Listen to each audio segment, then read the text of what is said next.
So I'm listening to the Redskins debacle, which now stands at 40-0.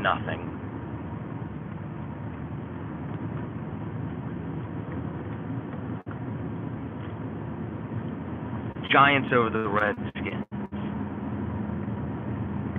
And I'm wondering how any Redskin fan could actually root for this team.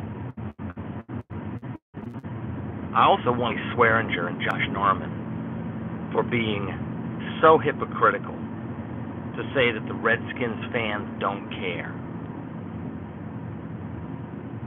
I'm watching the Redskins' effort today on defense, and it is by far one of the worst I've ever watched.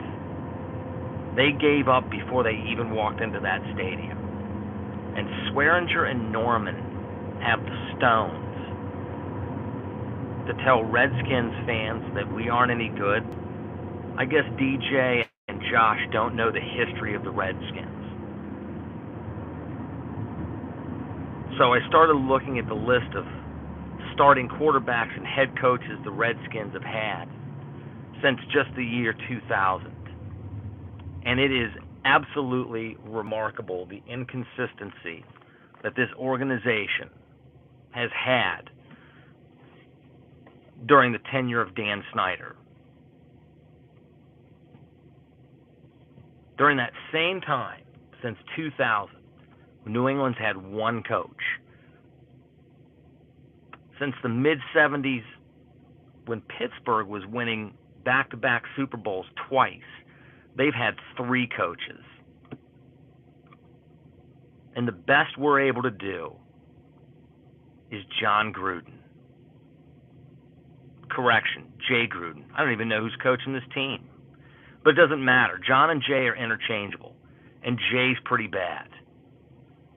It seems like Snyder wants to be the person who grabs the last vestiges of those glory years by hiring people like Bruce Allen and Joe Gibbs the second time and Doug Williams and turn this into a winning team.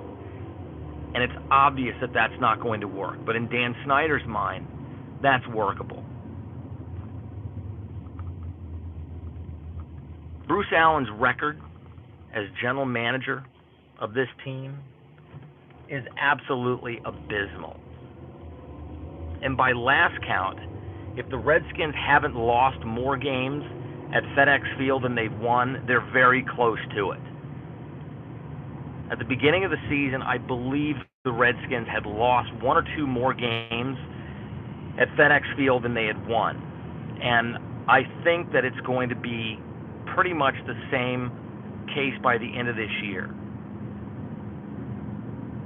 Most of the fans that are going to the stadium now are not Redskins fans, they're opposing team fans. And Snyder wants to move the team back to D.C.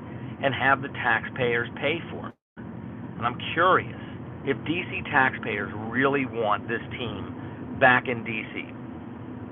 There are so many reasons why they shouldn't. And one of them is the fact that Snyder and Allen and Gruden and the rest of this team are so pathetic, so bad, so horrid, that they're an embarrassment not only to the NFL, but to the team name and the city that they represent.